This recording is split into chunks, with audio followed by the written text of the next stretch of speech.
The Minnesota State Fair didn't sound like music. It roared like weather. The air trembled with bass. Neon lights blinked faster than her eyes could follow, and every smell collided. Sugar, oil, sweat, gasoline.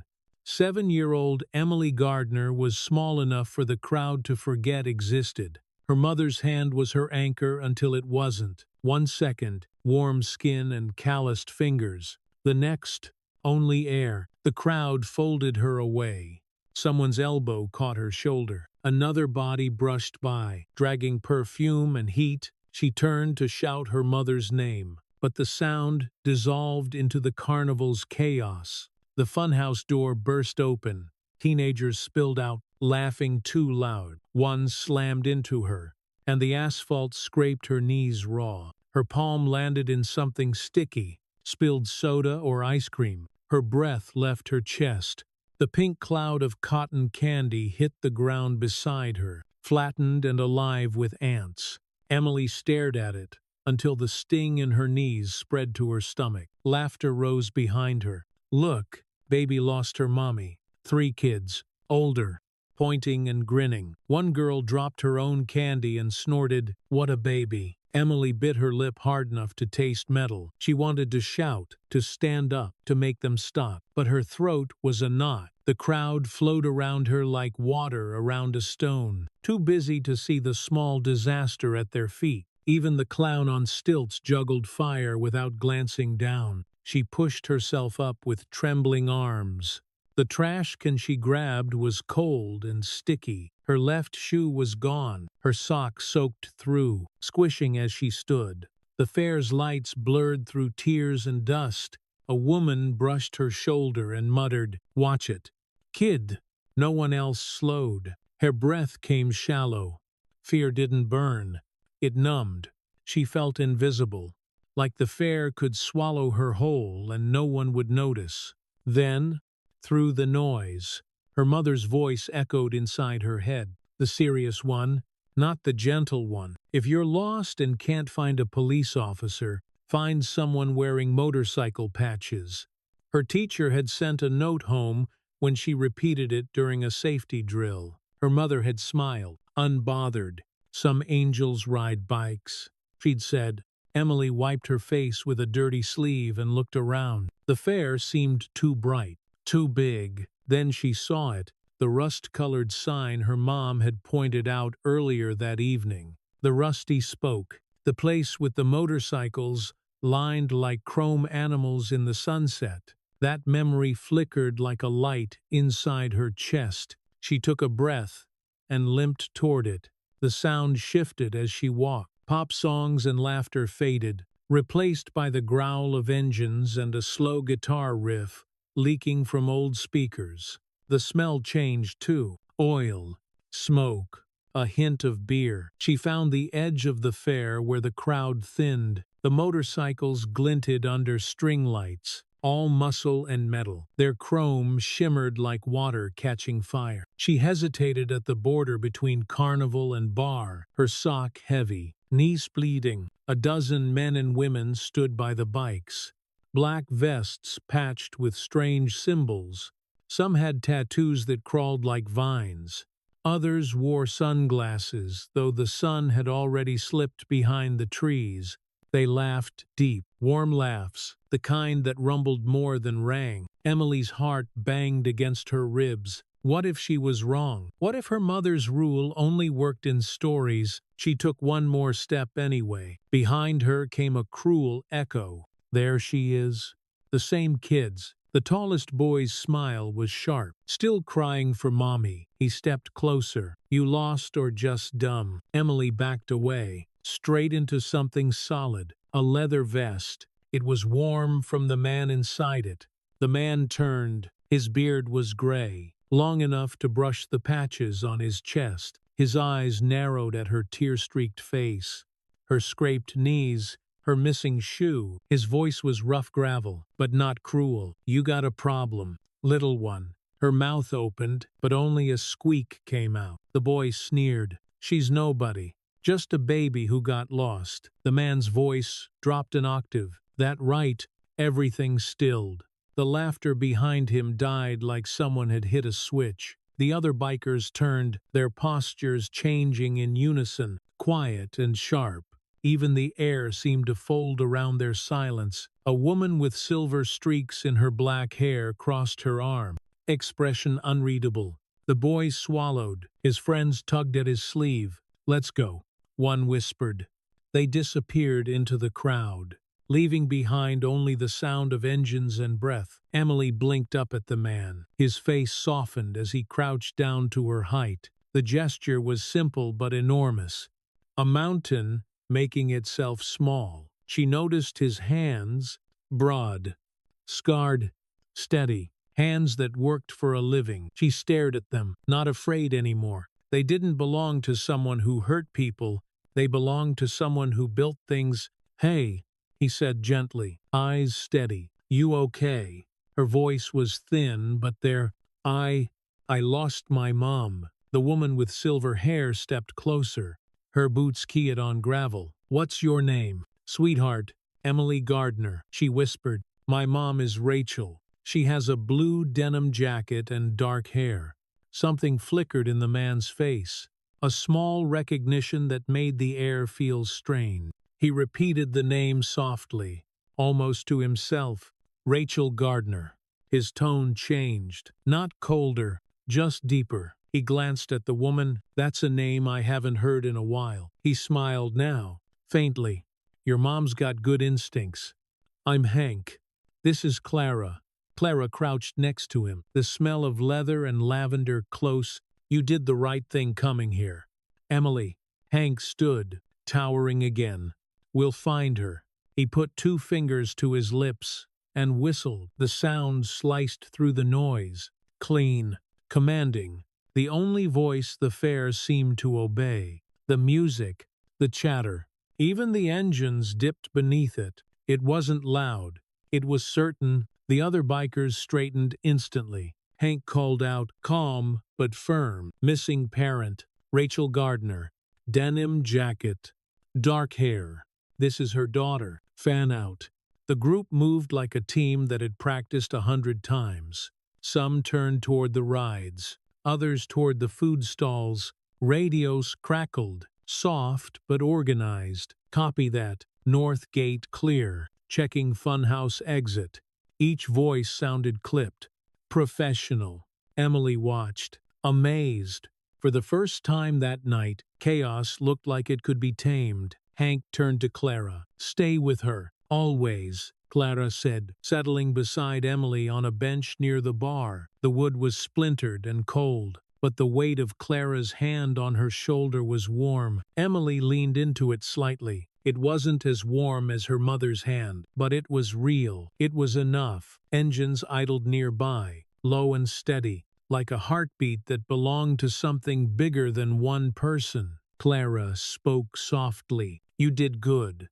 "Emily." Most kids would have frozen or cried. "You remembered what mattered." Emily looked at the patch on Clara's vest but found herself staring instead at the threads holding it together. White stitches against black leather, strong because they were connected. The minutes stretched. Distant laughter from the fair sounded thinner now. Clara's thumb tapped gently against Emily's shoulder, a rhythm like reassurance. "You'll see her soon," she said. Emily nodded, eyes heavy with exhaustion. The bench creaked under her shifting weight. The neon lights above blinked slow. Blue, then pink, then blue again. The air smelled like corn dogs cooling in rain that hadn't come yet. When Hank's whistle had first cut the air, Emily had felt small and protected all at once. Now she felt something new, a balance, as if the world that had tipped too far one way was slowly righting itself. She stared toward the north gate, where the crowd thinned under trees. A glint flashed there, just a flicker of chrome catching a neon flare through the leaves. It looked like the blink of an eye, or maybe a promise. Safety, she realized, wasn't quiet or bright. It was a thin line of light that still held steady, no matter how loud the world became. Somewhere out there, her mother was following that same light. Emily kept her eyes on the glint until it faded. The fair roared beyond them, but here on the edge of the noise, she could finally breathe. And when the wind shifted, bringing the faintest echo of a woman's voice calling her name, Emily didn't flinch this time. She just straightened, hands folded in her lap, waiting. Not helpless anymore, just waiting. Engines murmured like big cats settling into warmth. The string lights above the row of motorcycles hummed a thin electric song and threw small halos across the chrome, little moons that trembled when the night breeze moved.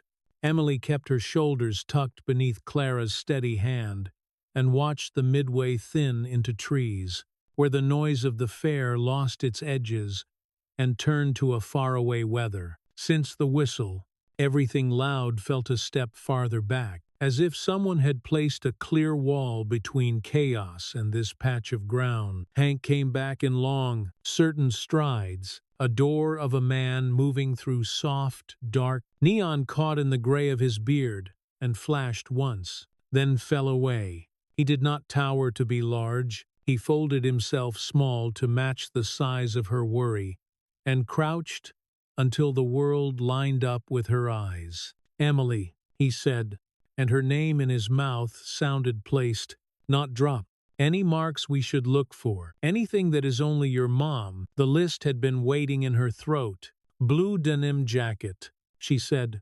"Dark hair. When the air is wet it curls a little. She has a compass tattoo here." Emily tapped the inside of her wrist where the skin was thin. She pictured the fine lines on her mother's. The point faces the thumb. Clara's fingers gave a quiet press in the place between Emily's shoulders. "A small yes. That helps," she said. Hank's eyes warmed, then sharpened, then did a private thing that felt like a door opening on memory. He said the name, the way a key turns when the pins lift, and for a second you feel the whole lock change shape. Rachel Gardner. He did not ask how to spell it. He did not repeat it as if afraid to lose it. The name rolled out like something he had carried through worse weather than tonight. He stood and called the description, voice low but everywhere at once. Denim jacket, dark hair, compass tattoo at the wrist, point toward the thumb. Radio static popped and settled. Answers stacked on one another. Small, clear stones in a line. Copy. Copy. On it, boots whispered. Leather creaked. Vests peeled off toward the north gate. Two turned for the bright ribs of the wheel. Another cut toward the funhouse mouth, where laughter spilled like marbles. A shape formed in the night, one Emily could almost see. The world split into those who were looking and the one being looked for. Inside that shape, Emily felt the benchboard bite her thigh through denim. And the bite told her that what was happening was real, and here, not a bad dream stretched to forever. Her bare foot curled in its wet sock, and she let it be what it was, instead of trying to make it a shoe by will alone. Clara sat so close her warmth climbed from the leather. Up close, the vest smelled like sun that had soaked into skin once and stayed, mixed now with the soft clean of soap. Emily noticed a white stitch near Clara's shoulder where the thread had gone a little crooked at the end, tied off in a hurry. She fixed on that small mistake because perfect things slid off her, and imperfect things held. "You did right," Clara said, quick thinking. Emily did not feel quick. She felt like her bones had made themselves heavy, so she would not blow away. But the words went over her like a blanket with its corners tucked in. She looked at her knees. Blood had spread into a rough oval, grit bright, like hard stars within it. The scrape tugged when she moved, a sticky tug that said, "Do not bend yet." She planted both hands on the bench and let the fence of pain make a border she could trust. Hank stepped to the lot's edge and set his gaze toward the fair. He said nothing for one breath and then another. The quiet around him did not feel empty. It felt like attention. Even the idling bikes seemed to hush into listening. "Rachel," he said beneath the larger sound, "maybe to the air, maybe to an old road." And then, into the radio at his shoulder. If a cop drifts by, wave him off. We are moving faster. The radio crackled and sent back a string of sure replies, crisp as snapped twigs. A tight little surprise moved under Emily's ribs. School said in printed letters that police meant help. Her mother had taught her a different first step for nights like this, and Emily had taken it, and she was not alone. Both things could be true at once. Her chest learned that truth and loosened a notch. Clara's hand shifted higher, not pushing, anchoring. "All right," she said, voice pitched to the space between Emily's breaths. "Let us trade cold for clean." She drew a paper napkin from the table by the bench and touched its corner to a glass ringed with thawing water. The napkin met Emily's knee, and the chill shot up her leg. On three, Clara said, "1." A firm swipe. Grit came away in a dark smear. Emily sucked air between her teeth. 2. Another swipe. Bright sting. Then softer. 3. The worst of the dirt gone. The red turned true again instead of brown. Clara folded the napkin over on itself and set it aside. A small triangle of proof that care had happened. "Better?" she asked. "It still stings," Emily said. "It should?" Clara said, "Bodies tell the truth." She took out a clean handkerchief, not a bandage yet, and laid it easy over the scrape to let the air in. Give it a moment to breathe. Breathing was a job Emily could do if someone said the word. She let air come and go. The fair roared on with its bright racket, but around the bench, another rhythm had begun. Low engines and radio pops and the soft thud of boots, leaving and returning. A pulse of competence she could lean against. 2 bikers jogged up and halted. One held up 3 fingers, then traced a quick circle like drawing the crown of the wheel. Checked. No sign. The other tipped his chin toward the food stalls. Vendors watching. "Cotton candy guy is on it." He lifted his phone, thumb flitting like a bird. "Sending North Gate angle to your cell," he told Clara. "Time stamp 2047. Clara nodded. Her phone buzzed a heartbeat later. She woke it, and a small grainy rectangle bloomed in her palm. The North Gate drawn in thin night color. Faces blurred in motion. In one corner, numbers glowed like fireflies that had learned to stand still. Emily saw the gate the way she had seen it from a distance. Dark. Then lit. Then dark. Again. Only now, the image sat inside a hand she trusted, and the numbers made the blur a promise. "Hold this for me," Clara said. She set the phone in Emily's hand. The glass was cool. The warmth of Clara's fingers lingered on the case. The numbers in the corner did not care who held them, but Emily watched them anyway. As if looking could add one more string to the net these people were throwing across the night. Hank came close again, eyes dropping to the phone, then back to Emily's face. "You said compass. Point to the thumb," he said, as if double-checking a measure before the cut. "Anything else?" "Jewelry. Shoes." A corner of Emily's mouth lifted. "Like mine," she said. "But 2 of them." She wiggled her toes in the wet sock and made a small squelch. Hank's eyes smiled first. His mouth followed. "Keep that humor," he said. "It burns longer than fear." He tapped his radio. "Check wrists if you get a moment."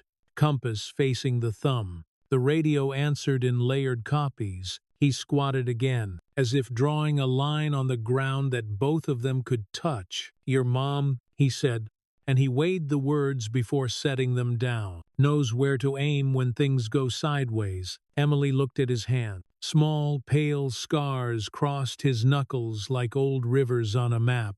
He shifted, and the leather at his shoulder creaked. She was not afraid of the sound anymore. It was the sound of a door that had opened and closed. So many times it knew the way. "Did you know her?" she asked, the question slipping out before the larger ones. Not "where is she?" Not "when will she be here?" But a question her mind could carry without spilling. Hank let quiet sit for half a breath.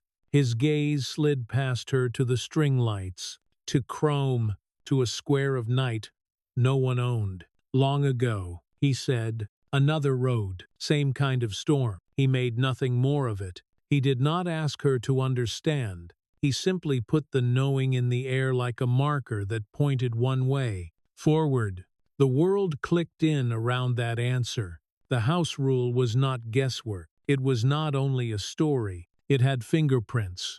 And those prints were right here. The radio spoke again. Nothing by the funhouse. A voice reported, "Kid in red plaid." "Not our kid." Another voice followed. "North gate thinning. Couple in denim. Wrong hair."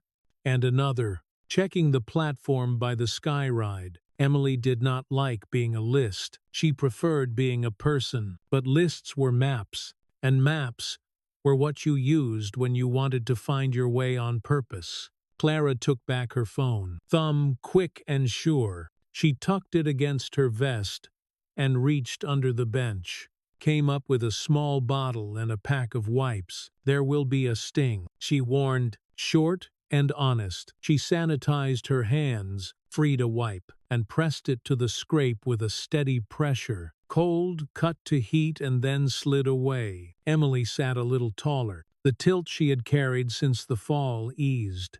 The world settled with her. Hank turned his head left, then right, not darting, not stiff, listening for a note beneath the song that would tell him where to stand. "We will walk the edge if we need to," he said. Voice for the whole invisible circle. Sweep from the rides to the gates. Cross by the lemonade stand and back. His orders sounded like a plan you could draw without a pencil, and still see. Night tugged deeper by a small inch. The neon blinked slower, as if even light needed breath. Somewhere a metal door banged and two people laughed, not at a joke, but because laughter was lighter to carry than one more worry. Emily thought about the boys from before and found her mind checking their shoes. In the picture her memory kept, the tallest boy's sneaker was not white. A gray scuff cut down the toe, and there was a crack along the side. She understood, in a quiet way, that when he had come toward her she had not really seen him. She had only seen fear. Distance gave her back her eyes. With them, she could see dirt he had not noticed on himself. Clara gave the wipe one last press and peeled it away. "There," she said. "Still you." "Still May," Emily answered, and the words set right in her mouth. A woman from the group jogged up, braid tucked under her collar. Emily had seen her laughing not long ago. "Nothing by the funhouse," she said, "but the cotton candy man will keep watch." She touched two fingers to the brim of her nothing and slid back into motion. No new name, no new story, just another sure plank in the wall being built around the small, bright center that was Emily. Hank half turned with his head tilted, as if catching a frequency the rest could not yet hear. He shook once, almost a physical clearing of a channel, then leaned just close enough that his voice would reach only Emily and Clara. "This will be quick," he said. "Your mom moves like a person who hates wasting time." Emily smiled, without showing teeth. "She does," she said. "She hates lines." That was a detail only a daughter would know, and saying it put a warm dot on the cold map. "Then she is already walking toward us." Hank said, "Lines end here." Clara's hand gave one more squeeze and softened to a light rest again. The bench pressed back through denim. Engines purred low. The fair roared on, unchanged. But new lines had been drawn over the night. New lines made by whistles and radios, and a name spoken by someone who had held it before. Emily turned her head toward the north gate. The chrome glint flickered and went. When she leaned just a little, the string lights broke into stars between the leaves. Somewhere out there a voice called a name. It could have been M. It could have been Emma. It could have been only wind. Her back stayed straight. Waiting no longer felt helpless. Waiting had a direction. The rule her mother had given her had been a sentence. Here, with leather and stitches, and a hum like a large kind animal. It was also a room. She sat inside it and did the small brave work of breathing, while the people who knew how to move through crowds did the big brave work of finding. Hank lifted the radio again, eyes on the strip of dark between lights. "Rachel," he said into it, as if the device could carry more than sound. "We have your girl." The words did not echo. They landed. The night adjusted itself around them, like fabric, tugged smooth over a table, set for what comes next. The night had changed. It was no longer loud chaos. It breathed slower, steadier, alive with a kind of order Emily did not yet understand. The fair's roar still thumped beyond the tree line, but here at the edge of the rusty spoke, the air was calm and taut, like a held note waiting for release. The motorcycles idled in a lazy rhythm, each one breathing its own low, steady growl. The light from the hanging bulbs flickered gold and white, swinging in the soft wind that carried laughter from somewhere far away. Emily sat with her legs pressed together, one shoe, one sock, knees bandaged with the soft cloth Clara had tied. Her fingers traced the wood grain of the bench, feeling the tiny splinters under her skin. Every sound was clear now. The crackle of a radio, the low hum of engines, the faint thud of Hank's boots moving across gravel. Everything had rhythm, even her heartbeat. She was still scared, but it was a different kind of scared. It had shape, it had rules. Then she heard the sound that didn't belong. Laughter. The wrong kind. Thin. Sharp. Cruel. It came from behind her, from the edge of the fair's lights. She turned. The same three kids stood there. The tallest boy dragged the tip of his sneaker through the dirt, drawing a half circle like a taunt. The smaller boy snickered behind him, and the girl with the pigtails whispered something that made them both grin. The laughter crawled under Emily's skin like it remembered where to hurt. "Well," the tall boy said, smirking, "if it isn't the crybaby." His voice was smug, full of the false courage that comes from being seen by no one who matters. "Guess your mommy still isn't here." Emily said nothing. Her throat closed the way it had before. Her hand curled in her lap, fingers digging into her jeans. The boy took another step forward.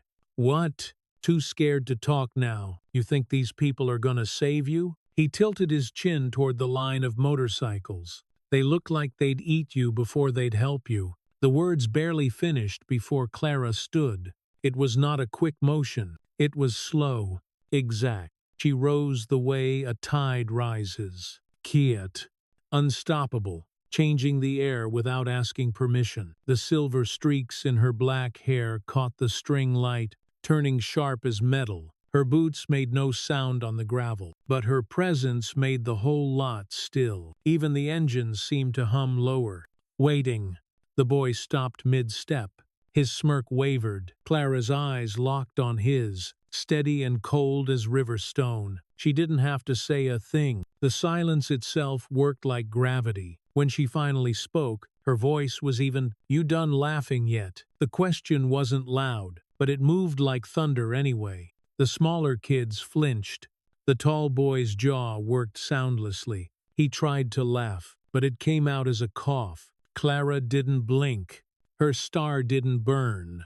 It froze. Then Hank stepped out from the bar. He didn't walk fast. He didn't raise his voice.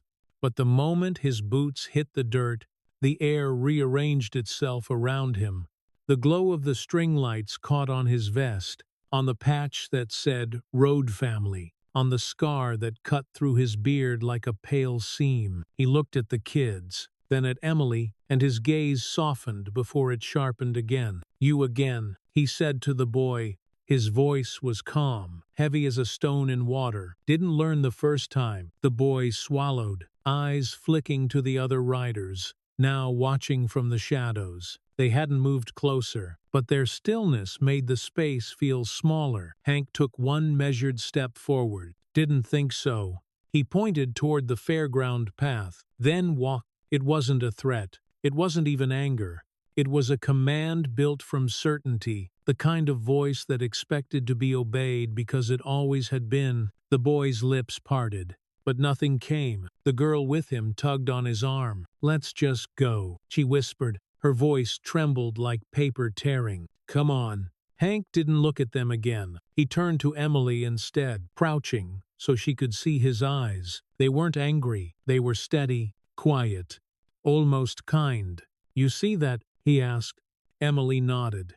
Slow. He pointed toward the path where the kids were disappearing into the noise of the fair. "That's what real power looks like. Not shouting, not hitting, just knowing you don't have to prove anything." His voice lowered. "The strongest thing you can be is calm." She watched his eyes as he said it. The deep lines at the corners, bending with something older than anger, something like peace. She didn't understand all of it, but the words planted somewhere inside her, right between the ache and the relief. Clara sat back down beside her, the bench creaking again. "They'll think twice next time," she said, brushing invisible dust off her knees. "They'll think 10 times," Hank said, straightening up. He tapped his thumb against one of the patches on his vest. "Word gets around faster than any fair ride." Then, quieter, he added, "Each stitch in this vest is a promise. We go where words aren't enough." Emily looked at the patches now, really looked at them. They weren't scary. They were stories, sewn one beside another, worn smooth by weather and time. A map of places and people who had decided to protect instead of run. She understood then, in her small, certain way, that these were not strangers. They were a kind of family too, a loud, steel, smoke-smelling kind that didn't flinch when the world got rough. Hank's radio buzzed softly, North Gate still clear. A voice said through static, crossing west toward the wheel. Clara tilted her head. "They're closing the loop," she murmured. "Won't be long now." Emily turned toward her. "You really think she's close?" Clara smiled. "Mothers don't stand still when they're scared. They move until they find what's theirs." She brushed a strand of hair from Emily's face. "Your mom sounds like that kind." Emily's heart squeezed, a mix of pride and longing. "She hates standing in line," she said. "She always finds a faster way." Clara chuckled softly. "Then she doesn't need a radio," she said. "She is one." Emily smiled at that. A quick, bright curve that lit her small, dirt-streaked face. The sound of the engine seemed to agree. A faint rumble that rolled through the night like approval. Hank was still standing, eyes scanning the crowd beyond the lights. "She's moving," he said under his breath, like someone reading a sign only he could see. "You can feel it." The fair's noises swelled again.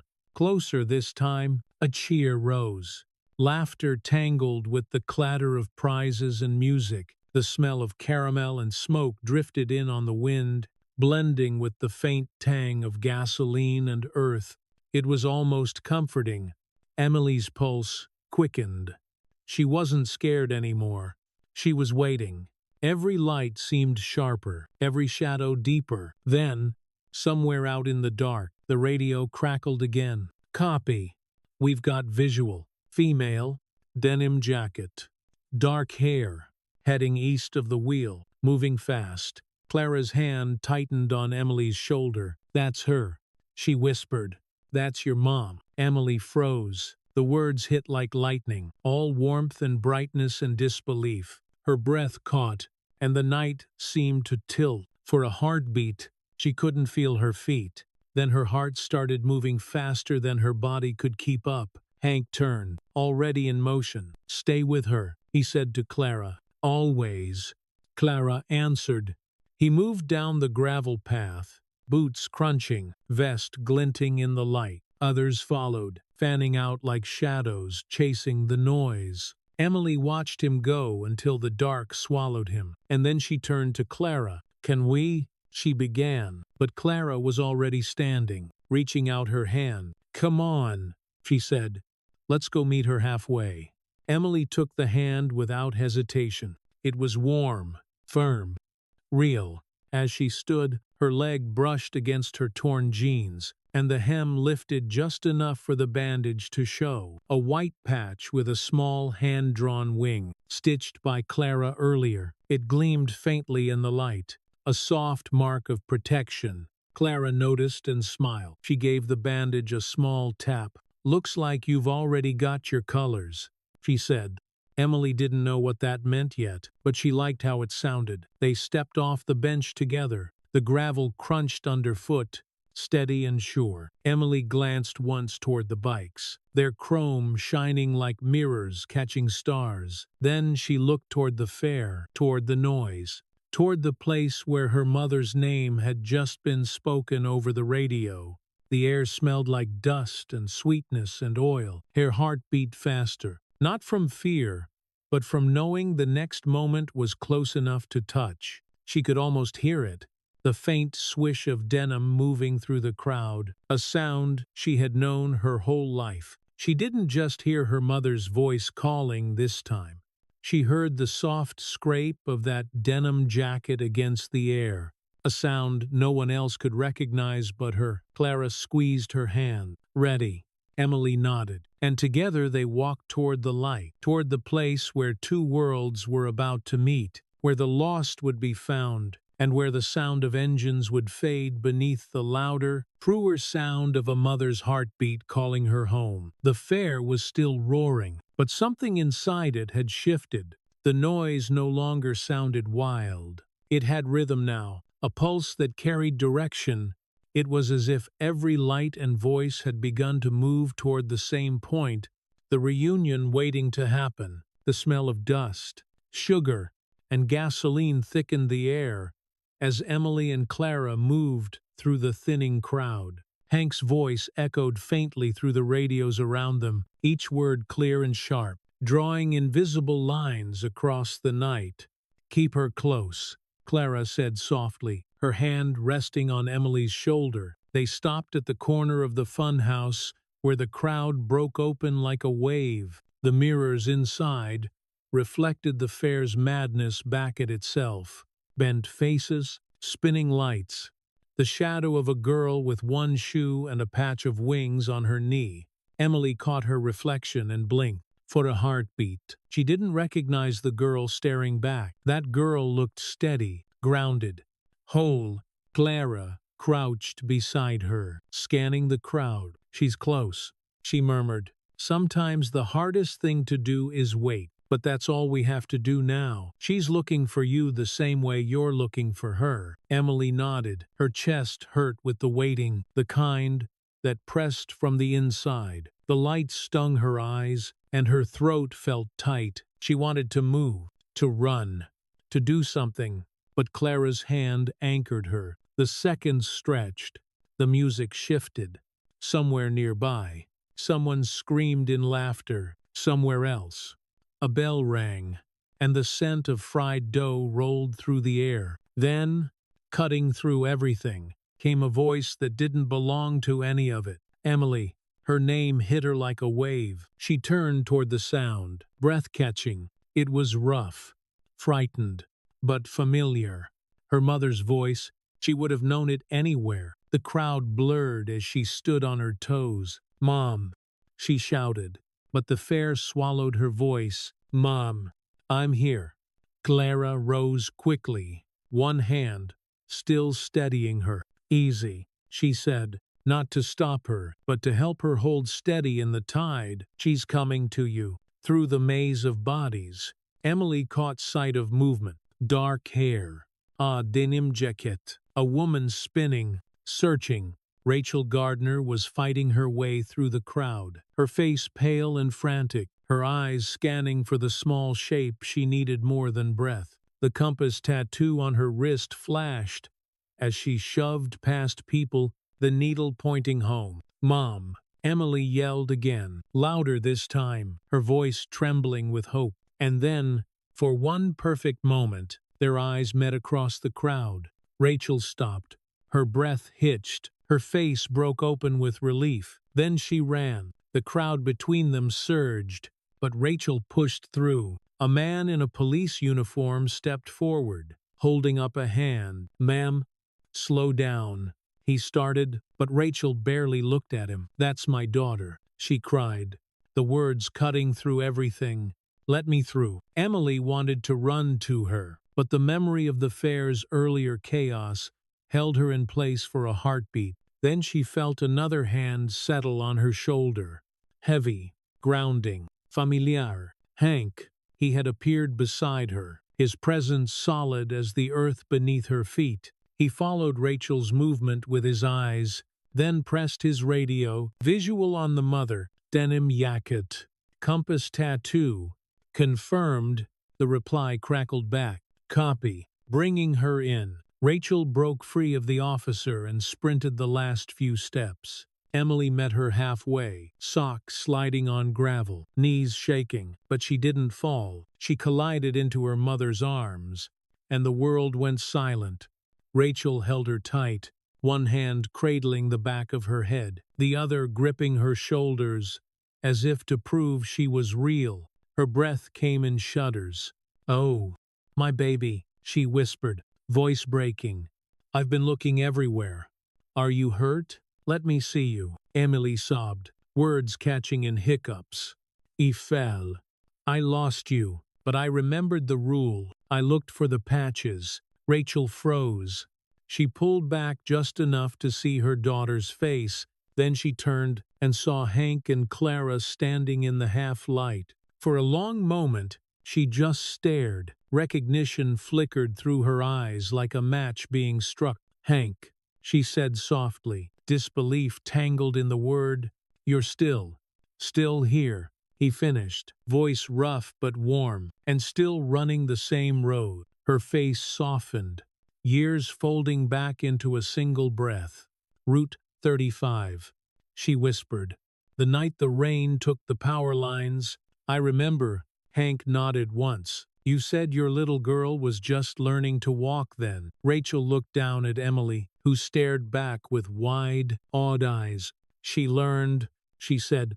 "She didn't forget." Clara smiled faintly. "Neither did you," she said. "You're the one who gave her the rule." Rachel blinked, her throat tight. "You told me something once," she said to Clara, voice catching. "You said, 'Don't live by someone else's law if it can't keep your child safe.' I never forgot that." Clara's smile deepened, quiet and sure. "Then it worked." The officer who had stopped Rachel earlier stepped closer again, frowning. "Everything all right here?" he asked, scanning the group. His tone was cautious, not rude, but wary. Rachel straightened, Emily still in her arms. "Everything's fine," she said clearly. "They found my daughter. They kept her safe." She reached out, touched the edge of Hank's vest, fingers brushing the patch stitched over his heart. "This isn't just a jacket," she said, voice steady. "It's a code." The officer shifted awkwardly, looking between them. "Well, good," he muttered, backing away, glad it turned out all right. His radio buzzed, and he vanished into the noise. Hank chuckled under his breath. "Some people still don't get it."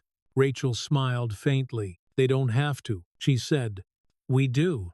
The lights from the fair caught in the tears still glistening on her face. She brushed them away, laughing softly at herself. The sound broke something open inside Emily, something that had been knotted tight since she fell. She laughed too, small and gasping, but bright. The sound carried, clear and pure, over the hum of the engines. Fireworks cracked in the distance, their colors spilling across the sky. Green, gold, white, the light washing over the bikes, the faces, the bandages, the chrome. For a moment, the world looked brand new. Rachel looked back at Hank and Clara. "I can't thank you enough," she said. "You did more than anyone else did tonight." Hank shrugged. "You did the hard part. You taught her the rule." Rachel reached out, fingertips grazing the patch again. "Then maybe it's time people learned what it really means." Hunk met Herrhase, something like pride sparking behind the calm. "It means your family," he said. The silence that followed wasn't empty. It was full of breath.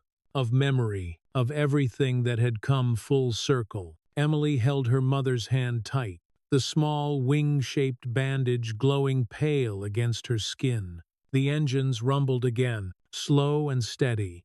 Hank nodded toward the parking lot. "We'll walk you to your car. It's a late crowd tonight." Rachel looked up at the fair's bright chaos. Her eyes found the lemonade stand, the place where the same people who had seen her daughter alone would now see them together. She lifted her chin. "Then we'll go through the main lane," she said, past the lemonade stand. Clara smiled at that. "Good choice." Emily stood, her legs trembling but ready. She glanced down at her bare foot, the dirty sock still damp, and didn't fix it. She didn't want to. Let them see it. Let them see the proof of what had happened and who had walked through it. They began to move as a group. Rachel, Emily, Hank, and Clara, stepping from the edge of the fair back into its heart. The crowd parted slowly, eyes following the strange little procession. A mother, a daughter, and the bikers walking beside them. No one spoke. They didn't have to. Emily looked up at the back of Hank's jacket. The words and the white-stitched patch caught the glow of a passing light. "Road family." It shimmered like something alive. She thought, without meaning to. They're not searching anymore. They're leading. And the people who saw them walk by, who had once turned away from a crying child, would never forget. They stepped back into the river of lights and bodies, and the river learned a new current. It did not break in panic. It bent. It opened a lane the way wind parts tall grass. Rachel's hand held Emily's. Clara's palm settled at Emily's shoulder, light but impossible to shake. Hank moved a half-step ahead, not dragging, not blocking, just setting a pace that felt like a promise kept out loud. The fair's noise pressed close again. Music thumping, rides shrieking, barkers singing, but a steadier rhythm walked inside all that noise. Radios whispered in a pattern. "Copy. West edge clear. Crossing now. Watch your left." Engines idled low, like tame thunder. The scent of lemon sugar braided with oil and dust. A bell rang. A prize knocked plywood with a soft thought. Emily lifted her chin and chose where her feet would go. She put the wet sock down first. It made a soft slap on the pavement, and the slap felt right. The sock was not a mistake to be hidden. It was evidence, a small, bright bruise the night had given her. And she had carried through. She wanted the fair to see it. She wanted the people who had walked past her earlier to see it and know they had missed something that she had not. The funhouse flared to their right. Mirrors bent strangers into giants and ghosts. Emily glanced at the glass and saw a sliver of herself between distortions. One shoe, one sock, curls fallen, knees bandaged, a tiny wing stitched white and bright. She did not look broken. She looked chosen. Beside that sliver, she saw the blue denim she had searched for, steady in the wobbling glass, and the compass on her wrist, pointing the same way it always pointed. A true thing. In a room full of tricks, they reached the lemonade stand. The man behind it still had a towel over one shoulder. A row of cups fanned like cards in front of him. He looked up, expecting a request for ice and sugar, and instead the towel slid from his hand. Hank's vest, Clara's gauze. Rachel's face raw and bright with relief. A child between them with grit on her sock and a wing on her knee. His eyes narrowed, not in suspicion, not in curiosity, but in calculation, the kind a person does when a thought lands somewhere new and heavy. He looked at Rachel, then at his watch, a quick glance that fixed the moment. He would remember this time. He would remember this path through the lane. "Evening," Hank said, as if he were ordering water. The sound carried farther than it needed to.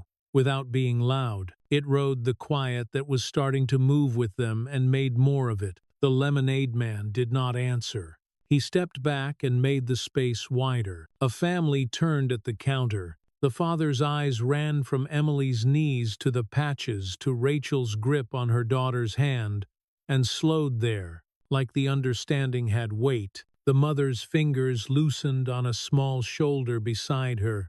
The child leaned forward, hungry to see better. Not the kind of hungry that wants a spectacle, but the kind that wants a story it can keep. Rachel lifted her chin. It was not a bow, and it was not defiance. It was permission to witness. Then she looked at Hank, a short, deliberate nod that was not about fear at all. She accepted the escort because she wanted the town to see exactly what kind of law had protected her child. Hank tipped his head once in return and moved. They walked. The silence that traveled with them got bigger. It did not erase the fair's noise. It tuned it. The people nearest stopped speaking in the middle of sentences and let their words fall away like unnecessary strings. A teenager dropped her phone from her face to her chest and simply watched. A worker behind ring toss reached for a prize, then left his hand on the counter, as if he had decided his job in that second was to see and remember. Emily felt the circle around her without looking back at it. Astrola drifted. Clara adjusted. A laughing knot swelled too wide. Hank's shoulder angle shifted by a fraction, and the knot retracted like water meeting stone. No glare, no shove, authority without threat. The quiet of them was louder than the music. It was a truth that did not require proof. The midway narrowed, where a ride threw a skeleton of light and shadow across the lane. Bright, dark, bright, dark. Each sweep lit the white thread of the patch on Hank's back. Road family, the words showed, faded, showed. Not wings painted on a story, wings made and mended by hands, by time, by miles. Emily kept choosing the wet sock first. The choice made her taller. Somehow, she felt Rachel's palm on the small bones at the base of her neck, not clutching but claiming. Her mother's perfume folded into dust and sugar and oil, rain and soap laid over grit and night. The mix smelled like truth. She leaned into that hand and breathed deeper. They passed the dart booth. Rubber tips hit cork. A boy muttered almost but not angry. A girl in a sparkly jacket stepped into their path, froze, and stepped back fast, pulling a friend with her. The friend whispered a word Emily almost heard as angels, and did not mean wings or warnings. At the center spine of the fair, nods began to bloom. A trucker lifted 2 fingers off a cup in a salute that said, "I heard." A teenage hostess brought a tray with napkins, set it down without offering anything, then smiled and reddened at her own uncertainty. She was not trying to give what was not hers to give. She was trying to acknowledge what had been given already. The exit arch framed a cooler darkness. The parking lot light looked honest after the Midway's fever. The air beyond had room in it. Emily felt that small float she always felt before a curb. She did not want to float. She tightened her grip and stepped solid. Rachel answered with a squeeze that said yes and onward. Hank lifted 2 fingers. 2 riders slid into place. One ahead, one behind, the shape of the escort changing without comment. A human flock caught a new wind and used it. The lemonade man had come around his cart without seeming to decide to do it. He stood at the lane edge with a foam cup forgotten in his hand, eyes narrowed, like someone reading a line of print far away. He glanced at his watch again. He would take the time home with him and lay it on a counter made sticky by sugar and tired hands. He would stack cups and carry the picture into morning. They stepped through the arch and onto gravel that crunched in a smaller voice than the Midway grit. The lot spread like a quiet field. Engines ticked somewhere as they cooled. A car alarm chirped and hushed itself as if scolded. Hank angled left. Bodies at the edge of the lot looked up and looked longer than strangers usually do. No one said something foolish. A few said the right small things under their breath. Nice work. respect, words that did not ask to be answered. Rachel slid a hand into her pocket, keys chiming a clear note that cut through everything the way the whistle had earlier. The car blinked its tiny eyes at them. Its paint was dull with life. The toy horse on the dash still faced a little to the side like it was listening to an old story. The escort did not vanish when they reached the car. It shifted from path-making to leave-taking. Clara opened the back door and swept the seat with her palm, a habit like checking a bandage. Good. In. Hank took one last slow look across the lot. Not paranoid. Thorough. The way you finish a job correctly because you said you would. Rachel knelt to Emily's height and cupped her face. You did everything right, she said. I remembered, Emily answered. The word felt like a stake, set into ground rather than a loose thing tossed into air. Rachel's gaze caught on the wing patch and softened. You remembered and you chose, she said. That is the whole job. She kissed Emily's forehead, then did not let go of her hand until the seatbelt clicked. Clara tugged the belt once like a tailor testing a seam. It held. Two bikes rolled from a far row and took quiet posts at the lane mouth. Not revving, simply existing with intent. The escort's silence said more than any siren could have. Hank shut the passenger door with the gentleness people save for sleeping infants and hard-earned hope. He met Rachel's eyes over the frame. Years stood behind them for a breath, and then stepped aside to let now through. We will ride you out, he said. Let them see. Rachel said. Hank lowered his chin. Agreement. Signed in breath and distance. He swung onto his seat. The vest fell into place like it had a memory of shoulders. Clara tapped Emily's window, a small, practical knock. When Emily looked up, Clara lifted two fingers. It meant many things. It meant all of them. Good. Strong. We are here. They rolled. The bikes did not roar. They murmured. The car eased between them like a boat guided by lanterns. People at the lot's edge turned to watch, faces caught briefly in the red wash of brake lights that glanced off Hank's patch. For a heartbeat. Emily saw that red reflected in the white stitching and thought of dawn. Night was ending, but the story was not. Protection had walked her out. Something else would need daylight. They passed a patrol car idling by the road. The officer looked up, fingers tightening, then easing on the wheel. He recognized order and let it pass. Some lessons do not require apology to take root. Streetlights replaced midway bulbs. Trees shouldered the sky again. At the first light, then the second, signals fell green like the world wanted their route clean. At the third, the lead bike drifted aside and let the car move up. The escort became a shadow instead of a shield. In the mirror, Rachel smiled at the change and then at Emily. Emily smiled back, feeling something settle low and certain. They turned toward home. Porch lights hummed.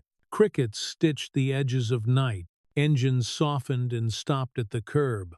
Doors sighed. Clara did not follow to the porch. She stood at the driveway's lip, like a witness signing a quiet line. Hank rested a forearm on his handlebar and waited without hurrying the end. On the steps, Rachel paused and turned. Not all the way, just enough to meet the eyes in the street. Thank you, she said, not as a favor finished, but as an agreement honored. Hank dipped his head. Clara lifted two fingers and let them fall. Inside, the door latched. The porch light held steady. The bikes breathed once and turned toward the road. Emily watched through the window. The brake lights brushed the patch on Hank's back again, a brief red halo on white thread.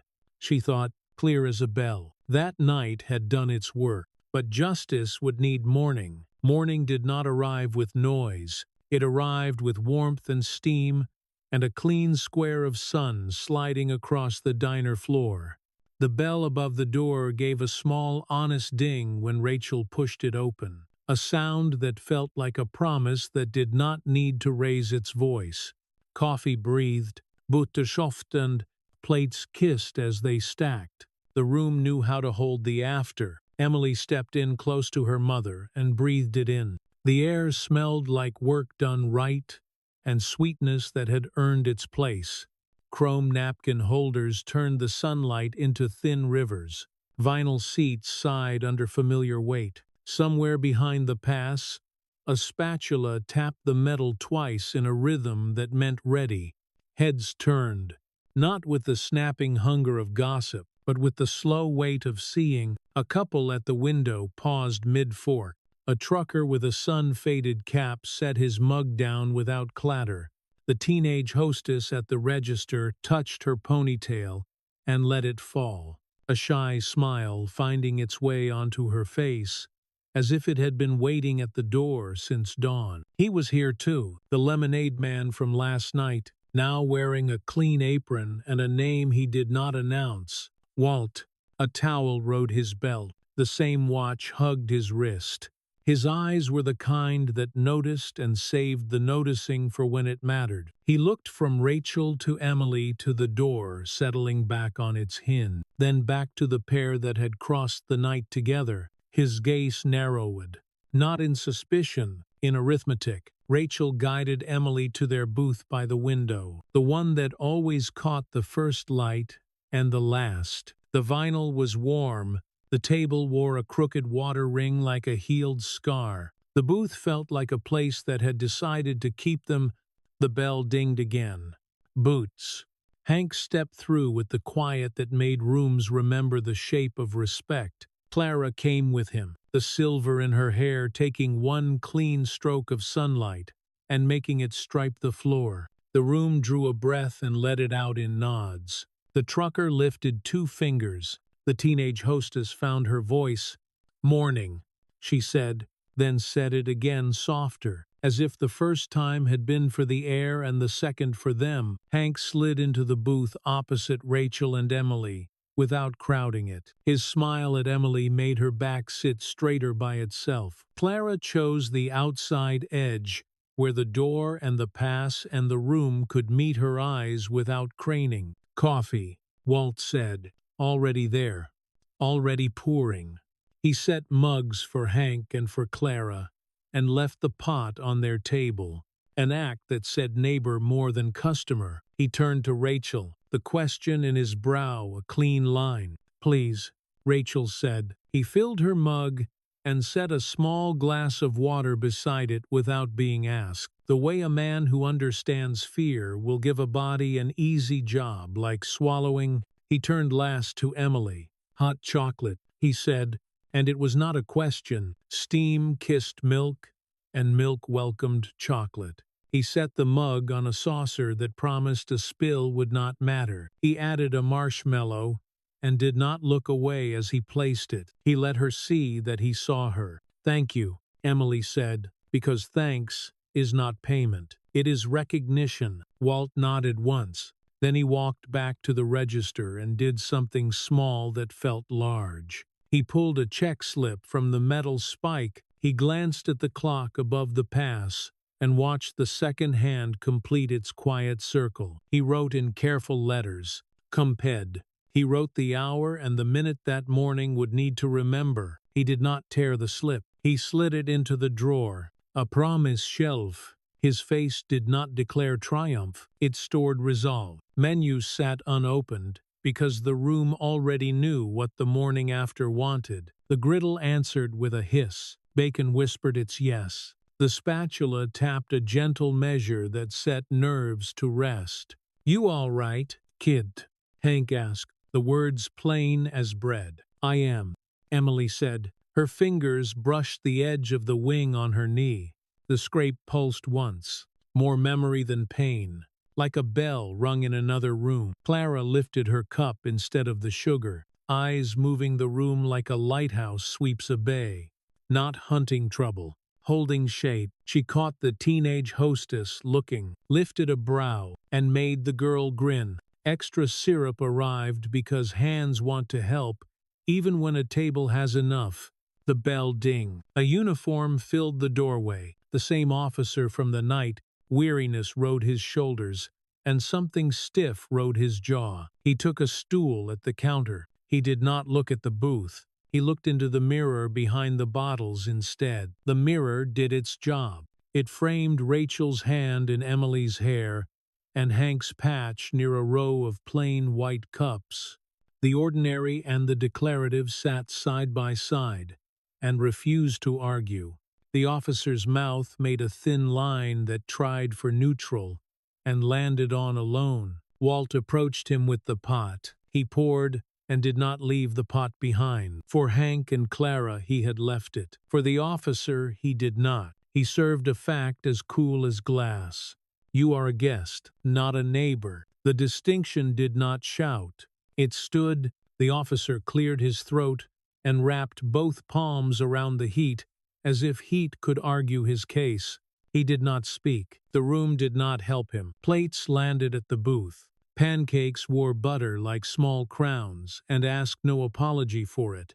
Bacon curled its edges and offered its crisp hello. Eggs came in their own soft weather. A bowl of fruit arrived, smelling like summer that had stayed. Forks chimed porcelain like a mild bell. Emily watched syrup turn to amber glass across a cake and felt her body believe that ordinary could be ceremony. People came in ones and twos. Ordinary feet found pauses. A father with 3 children stopped near their aisle, the way a man stops at a door he does not own. Thank you, he said to the table and to the morning. Hank touched 2 fingers to an imaginary brim. Emily lifted her chin and learned that a small smile can be a whole language.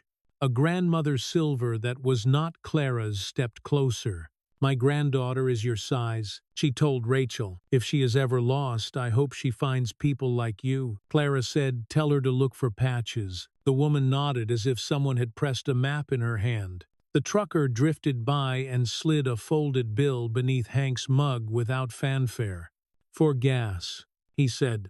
Hank tucked it under the saucer like a good blanket and did not make a show. The teenage hostess brought extra toast she had not been asked to make. Here you go, she whispered to Emily, who answered with gratitude that made the girl stand half an inch taller. The room became a machine built of small rightnesses. Chairs worked their tired scrape. The grill hissed and eased. The bell over the pass pinged and plates moved to tables that did not need to know what had changed to benefit from the change. Morning did what morning does at its best. It made space for a better version of the day. Emily listened and named the noises. Mooks met wood. Receipts whispered when torn. Ice slid into glasses with a soft grit. Hank showed her patches as stories and not as shield. This one, he said, tapping a wing that was and was not the wing on her knee. This one means we learned when our own is everyone else. Emily nodded and kept that line the way seeds keep future trees. At the counter, the officer shifted. He slid his cup away, though it was not empty. He drew a bill from his pocket and let it fall on the saucer, with a paper slap that wanted to be louder.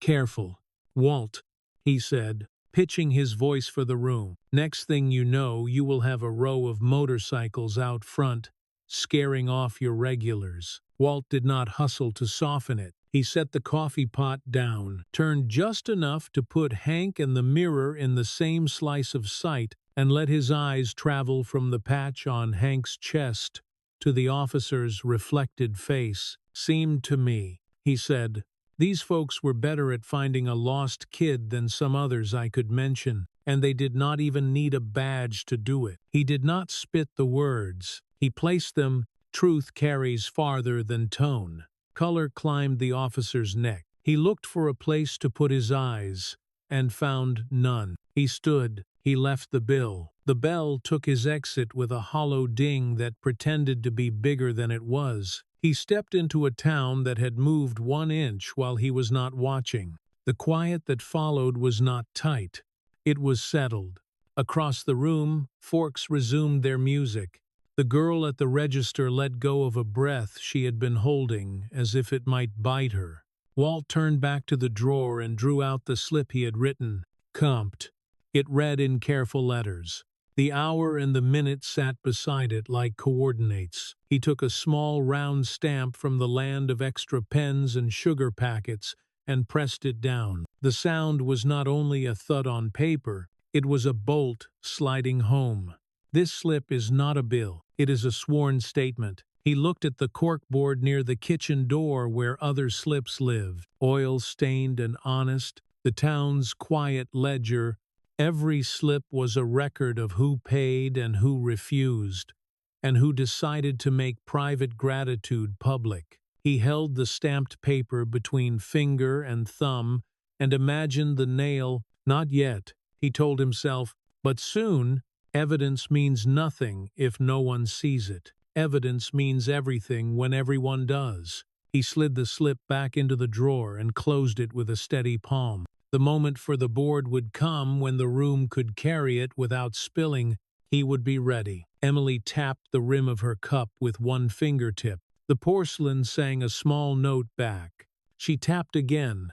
It answered again. She looked down at the white wing on her knee and tapped once more. Softer and final, she had seen it now. Justice was not only being found, it was the choice to let others witness the finding. The square of sun climbed the table and lit the wing until the thread glowed like a promise.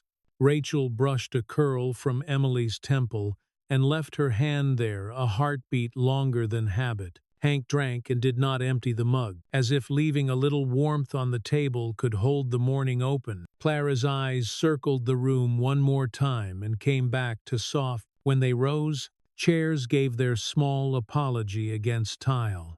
The hostess brought a paper bag she had made on her own. For later, she said, cheeks bright, as if later were a gift she could wrap. Emily took it like a baton in a race she had just learned was a relay. The bell dinged. The street outside looked ordinary in the right way. The bikes rested where sunlight turned metal to mirrors without making it loud. Walt stood behind the counter with one hand on the drawer and one hand near the corkboard. He checked the clock, checked the slip, checked the board with its neat forest of pins. He nodded once. The door swung shut. The bell settled.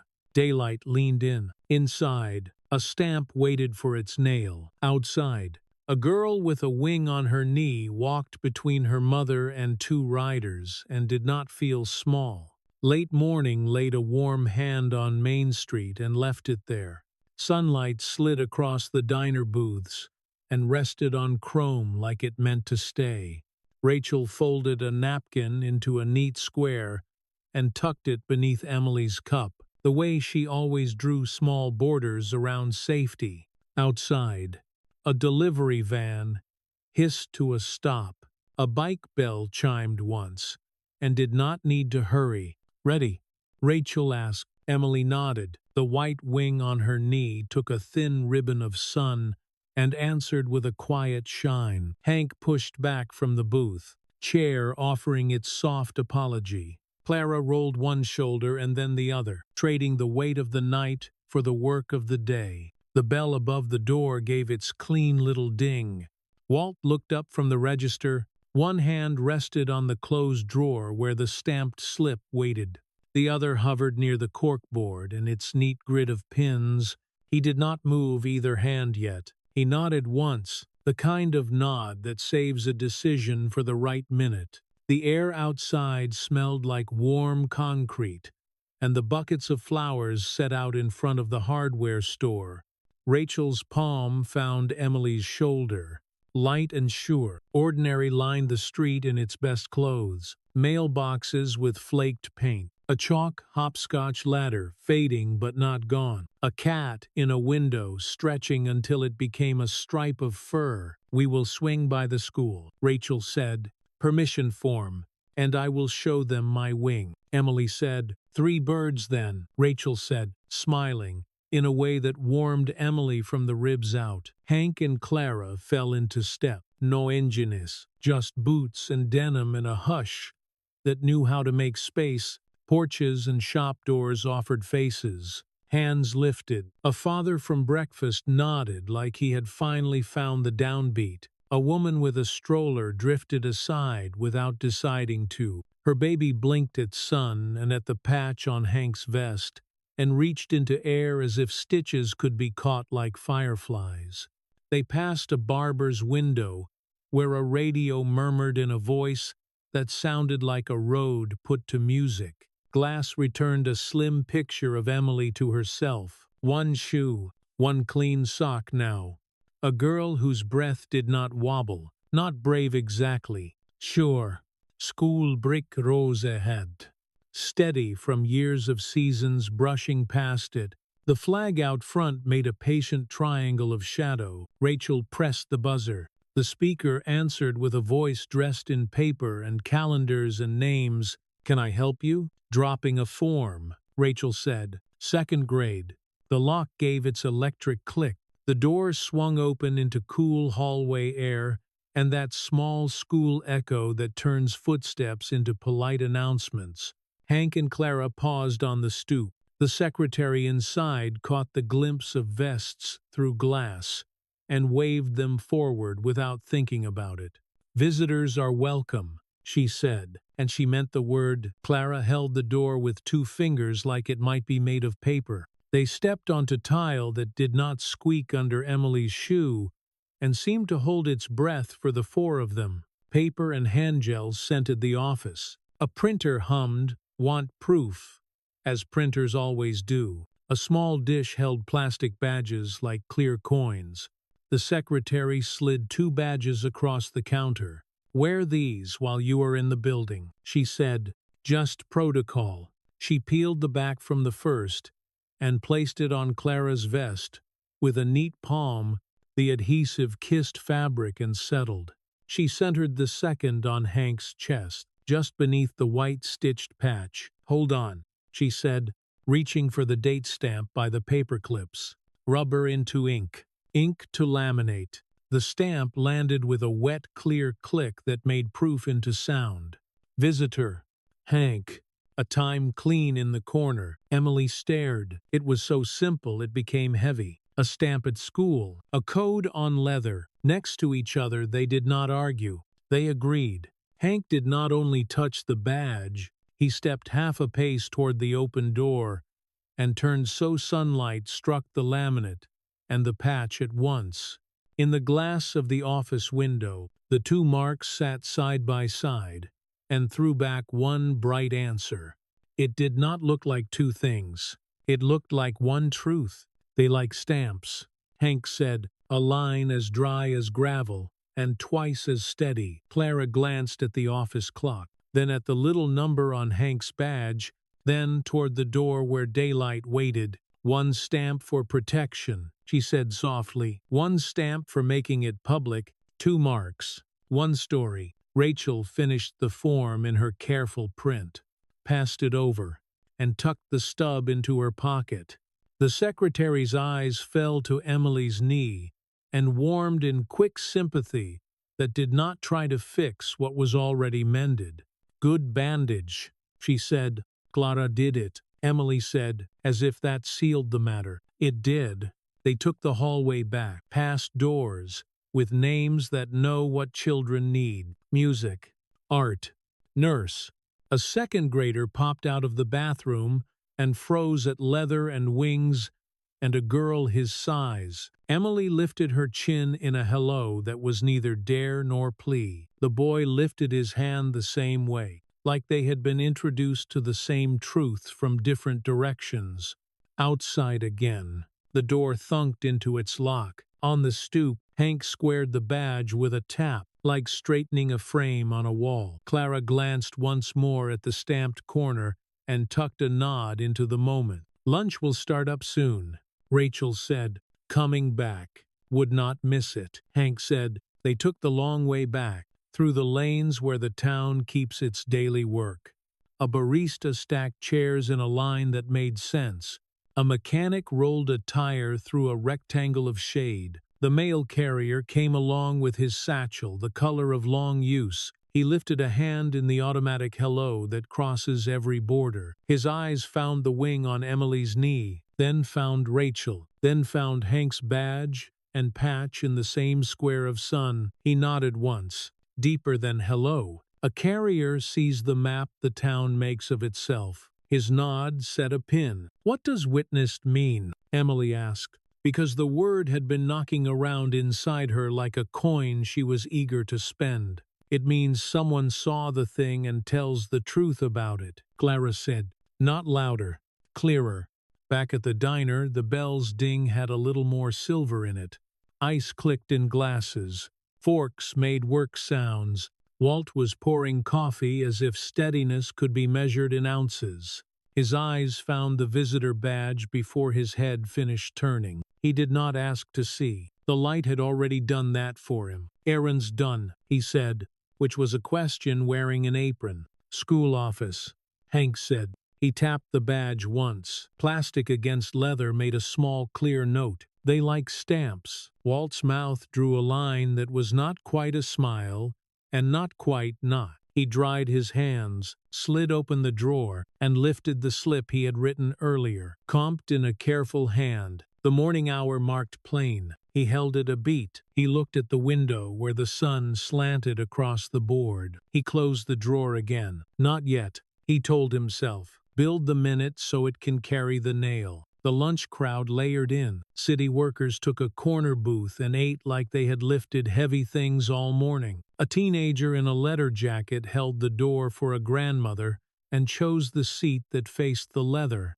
The stool the officer had used was empty and shiny. People let their eyes touch it and move on. Isolation does not always clatter. Sometimes it is simply not echoed. Walt poured coffee and left the pot on some tables. He poured coffee for others and did not. The difference was not a punishment. It was a line you could read if you were learning how this room spoke. This is not to divide. Emily thought in words that felt bigger than she was. This is to show who chose to stand with the truth. Emily stirred the last skin on her hot chocolate until it healed itself smooth and tapped the saucer once with her nail.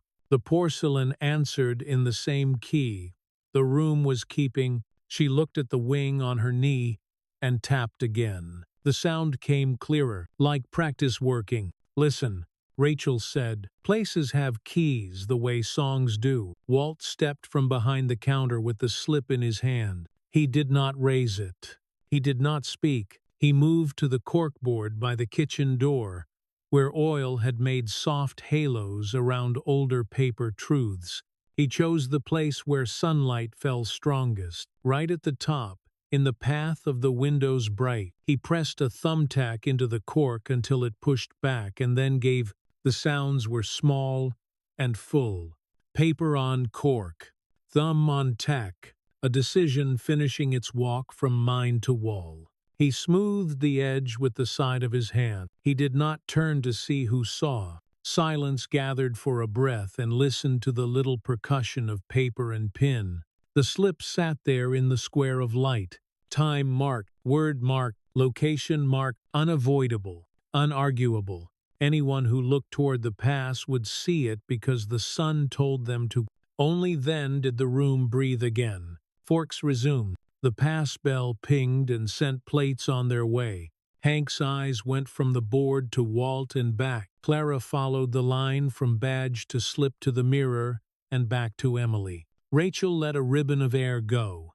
She did not say good. She did not need to. Good was nailed to the wall. The bell over the door dinged. The mail carrier stepped in for a quick-to-go cup. He glanced toward the board without being told where to look and nodded again. A small official act done in plain clothes. He did not sign a thing. He did not need to. His nod meant the route had a new landmark. Career day next month. Rachel said into the table and outward into the town. Second grade. They want people with interesting jobs. We can talk to kids. Hank said, eyes flicking from the patch to the wing on Emily's knee. We know how to keep it simple and honest. Clara added. Emily pictured her classroom with its taped alphabet and calendar squares, and a vest, covered in promises, standing where show and tell usually stands. She pictured sunlight on chrome out front, daylight, refusing to hide anything. Her chest warmed the way a mug does when you hold it on purpose. Walt refilled a cup for a lineman and did not leave the pot. He refilled a cup for a young mother and left the pot. The difference sat there, gentle and instructive. Emily slid from the booth when plates were done. Chairs made their small apology against tile. The bell cleared its throat and let them through. Outside, the day held out its hands. Hank squared the badge with one last tap and stepped into the sun so the laminate and the patch could answer together. In the glass they shone as one thing. Behind the counter, Walt looked at the board again. He did not admire his work. He confirmed it. The town had a place to pin its truth, where light could find it and names could not duck it. The rest would be labor and daylight. Emily stepped into the street's new rhythm and felt it step into her. She did not feel small. She felt placed, like a pin on a map that says, "Start here." The diner filled the way. Morning becomes noon. Not with a rush, but with a certainty that finds every corner. Sunlight crossed the tiles and came to rest on the corkboard by the kitchen door. A bright square that did not blink. The bell above the entrance kept its honest little ding, sewing arrivals into one cloth. Plates slid. Cups found saucers with a friendly kiss. The grill breathed between orders as if it, too, were listening. Emily sat at the window booth beside her mother and watched the light climb. The white wing on her knee caught a strip of sun and threw it back, a small flag that did not need wind. Hank and Clara stood near the counter, close enough to share the board's gravity, far enough to leave a clear lane for plates and people. Walt moved like a man who had slept on a decision and woken to find it stronger. He poured coffee where coffee steadies hands. He left the pot at some tables and did not at others. He wiped the counter not to make it shine, but to clear a stage. His towel folded itself into a straight edge and stayed there. The room held its breath the way a story does just before the last piece locked. The door opened. Sun found leather. Hank stepped in from the street and did a deliberate, quiet thing. He stood by the window and turned so the light caught both the patch on his vest and the small square of laminate on his chest. Visitor in clean ink. Road family in clean thread. In the glass, the two marks settled into one bright answer. Not two things, one truth. He did not speak. He let light do that work. Clara's mouth tipped in a small yes. She lifted her eyes to the clock and lowered them to the inked corner of Hank's badge, then back to the square of sun on the board. Her voice barely left her throat. One stamp for protection. One stamp for making it public. Two marks. One story. The words did not travel far. They did not have to. Emily heard them anyway. A stone set into place inside her, and the wall felt truer. Walt slid open the drawer and lifted the slip he had written that morning, comped in a careful hand, the hour marked in ink that would not smudge. He weighed the paper with his palm and looked at the square of light. The light looked back, as if it had been saving that bright for this exact sheet. He pressed the round stamp to its ink, then set it on the slip. The sound was not loud. It carried anyway, a clean click, part thud and part lock. Not only ink on paper, a bolt sliding home. This is sworn. No one clapped. Rooms like this know the difference between show and ceremony. Walt crossed to the board. He chose a spot where the sun fell strongest, high enough to meet the eyes of the tall, low enough that any child could read without being lifted. He pushed a tack into cork. The tack met a little pushback, and then yielded the way truth does when given its place. Paper touched board. His hand smoothed the edge once, not to preen, to seat. The room made its soft chorus of noticing. A fork paused. A napkin opened. The bell at the pass pinged and sent a plate to a table where a man was about to eat under a posted promise. A city worker in a shirt, the color of long use, leaned for a better view. Two teenagers whose talk was usually all angles and noise lowered their voices without being told. A grandmother set down her spoon and looked toward the board like she had found her own name. The bell dinged. The mail carrier stepped in for a quick cup and went first with his eyes to the board.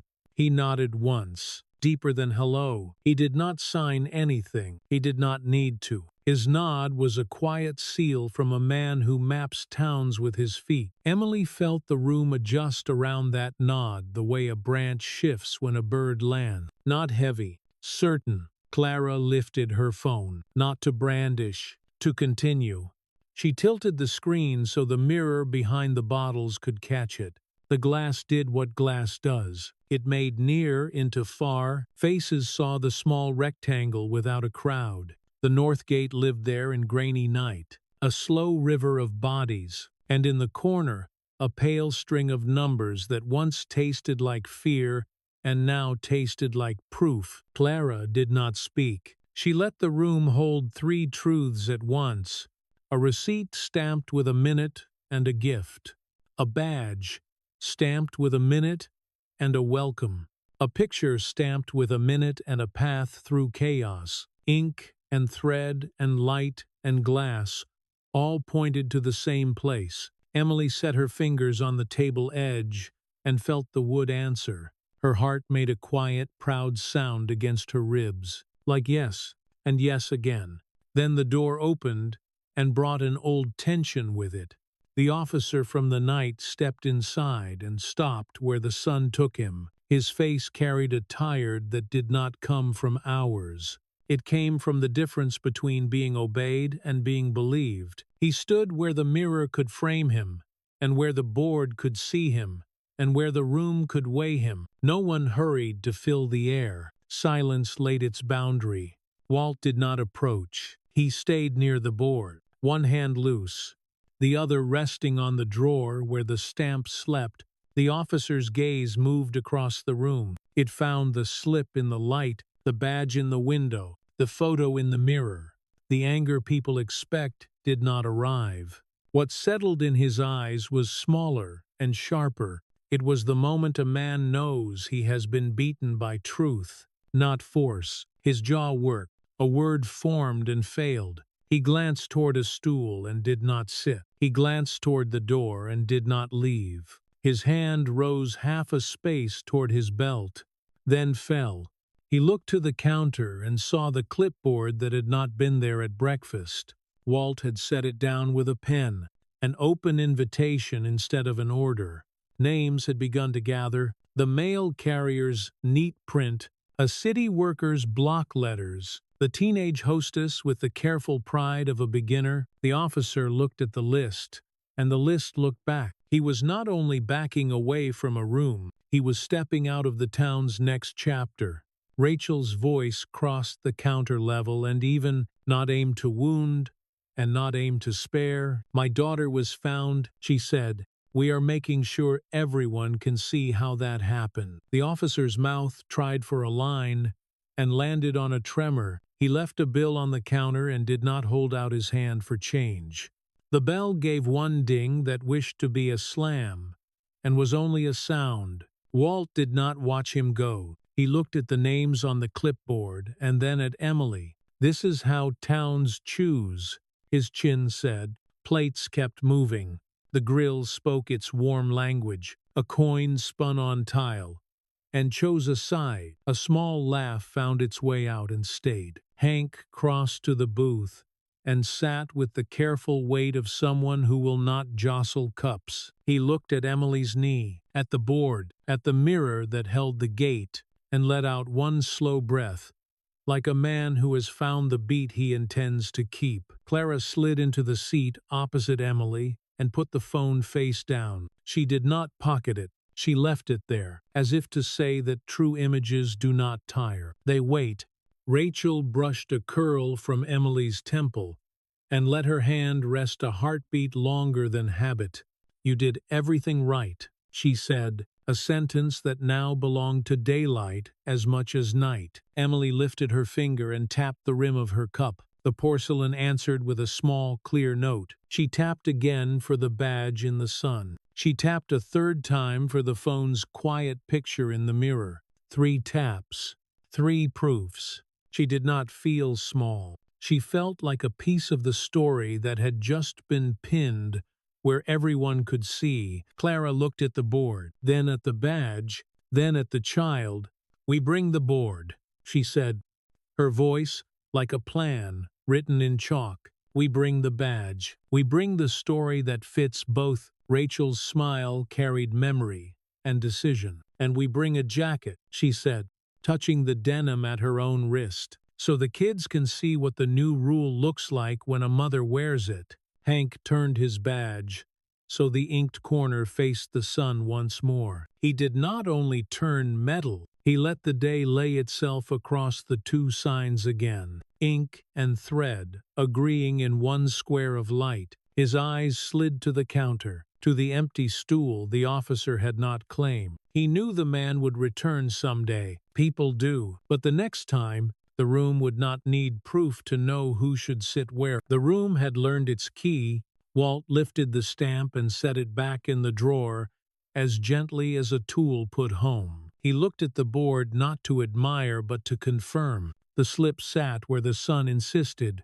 The tack held. The ink did not bleed. The mirror kept its gait. The badge kept its welcome. The clipboard gathered names like seeds. The bell let in the street's easy noise. A child's laugh. A bicycle's small bell. The steady shoe of a neighbor going somewhere good. Emily watched the light touch the wing on her knee, and the paper on the board, and the laminate on the vest, and the dark glass that held the night. Buying found matters, she thought. Making that finding visible matters more. She set her palm flat on the table, felt the grain answer, and breathed like someone who knows where to point when asked what truth looks like. Morning at the school smelled like sharpened pencils and floor wax, and the faint sugar of muffins cooling behind a closed cafeteria door. Sun pooled through glass blocks above the main hall and laid square patches of gold on the tile like quiet windows set on the floor.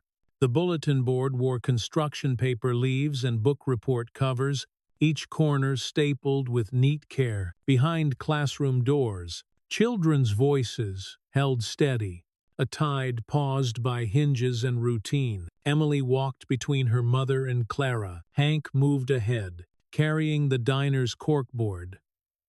The way you carry a framed photograph. You will not let tilt. Walt followed with a canvas tote clinking softly, mugs wrapped in dish towels, the stamp heavy in his pocket like a small round coin that knew its job. The mail carrier had run an early route, and now came anyway, uniform on, satchel resting across his chest out of habit, a diagonal of purpose. They reached Emily's classroom.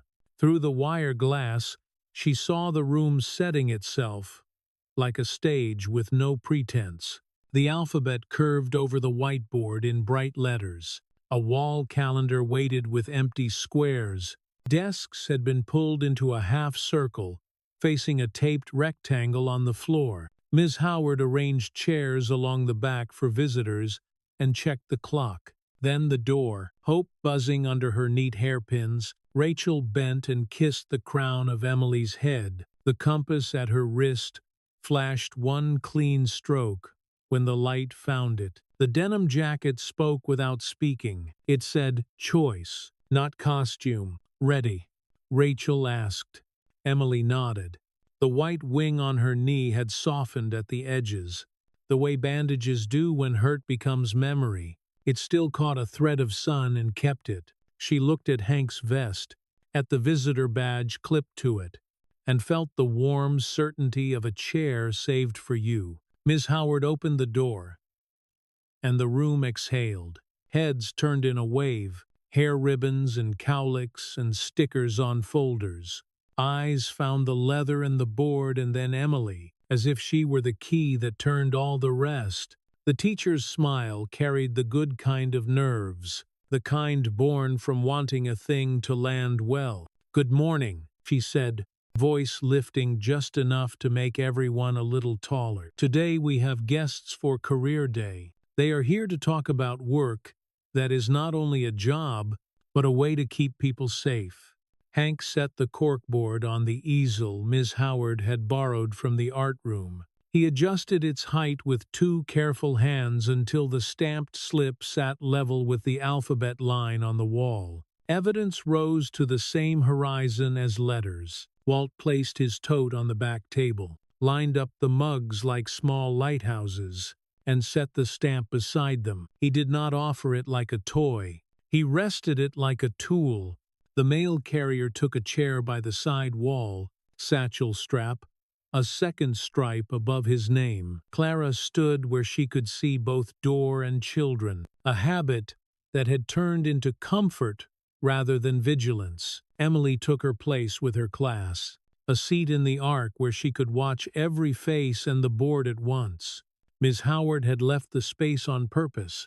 Being seen can be a shape that fits. Hank did not clear his throat to claim silence. He looked at the children like they were exactly who the morning had been made for. He touched the patch on his vest with one knuckle, then tapped the visitor badge with two fingers so plastic met leather with a small, honest click. "I wear this because I ride with my friend," he said, touching the patch.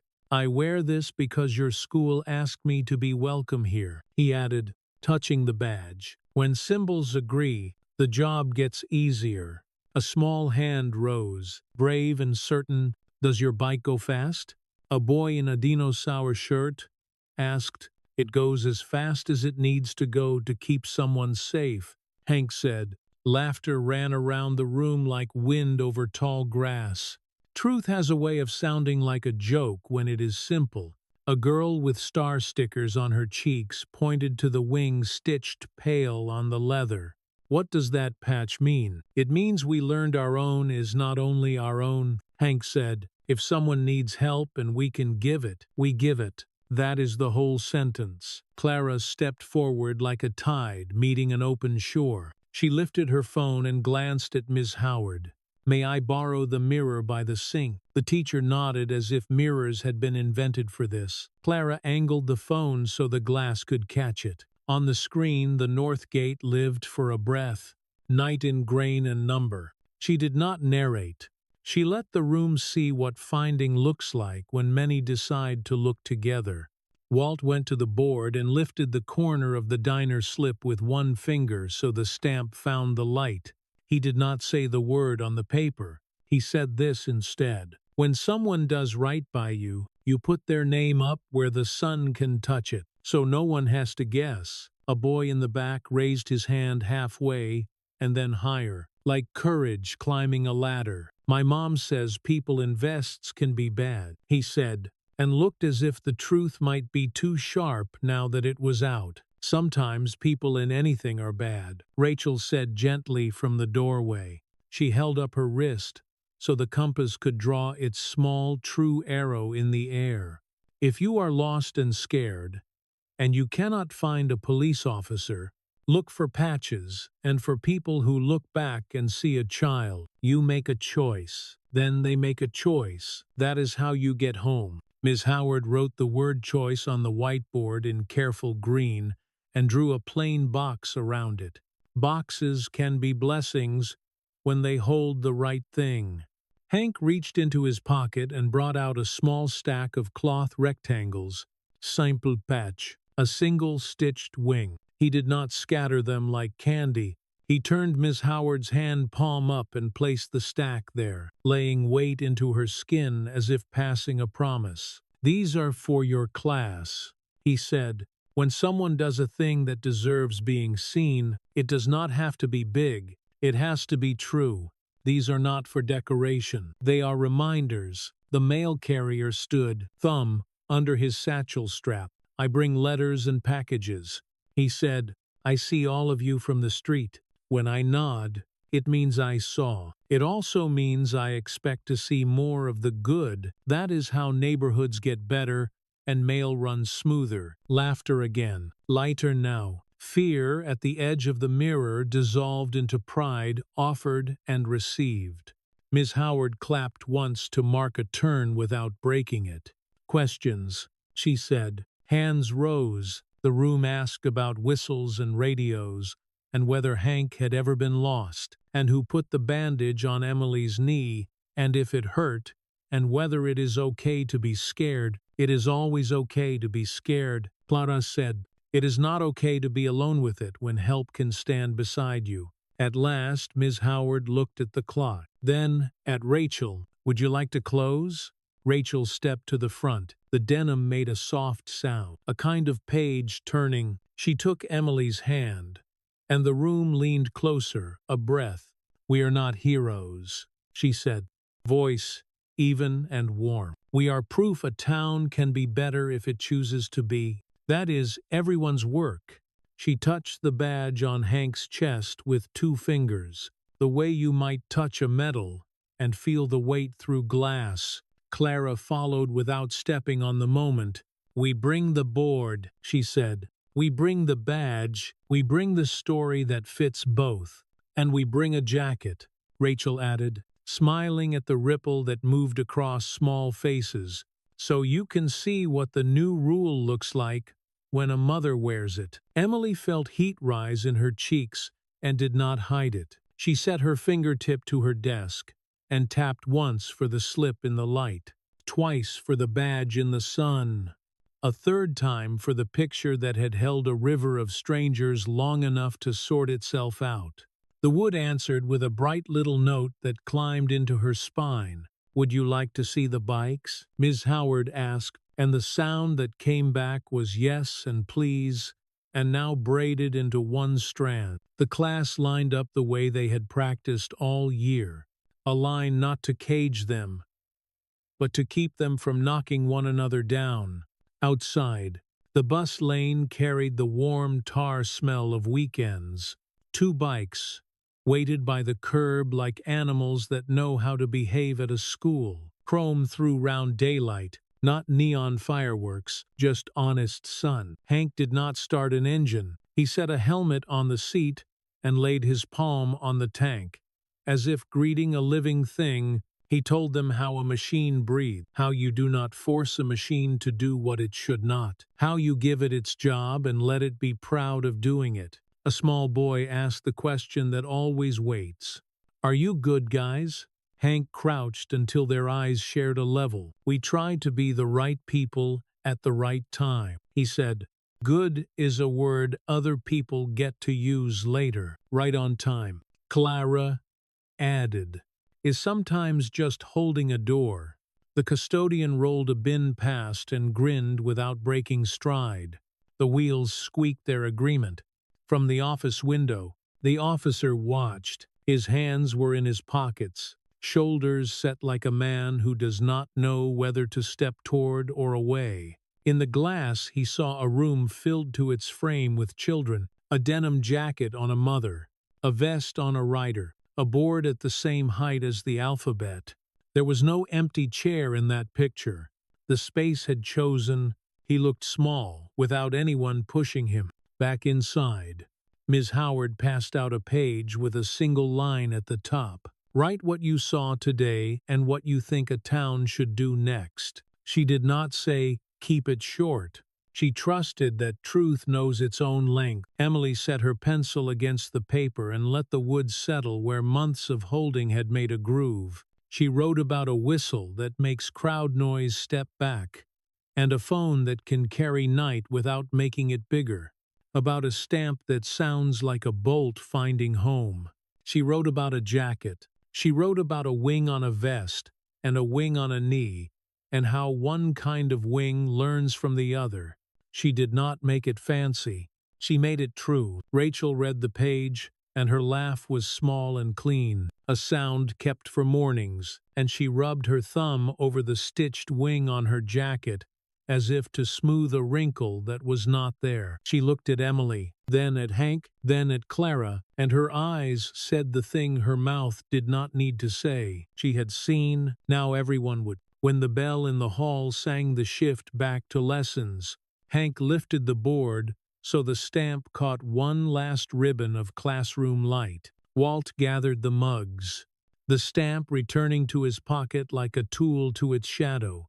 The mail carrier tipped his strap with an easy salute. Clara held the door and glanced at the corner where the first aid kit hung. A habit? Then smiled because she doubted they would need it today. They stepped into the front courtyard where the day laid a steady hand on brick and grass.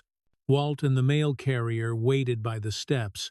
Hank and Clara did not mount the bikes yet. They stood and spoke with the two men, heads bent in the kind of conversation that builds a bridge one board at a time. Rachel looked back once at them, then forward down the walk, and the expression on her face was not goodbye. It was see you soon. This was not an ending. It was a standing date. The town had chosen a key and learned its song. The people in the picture had found their places inside it.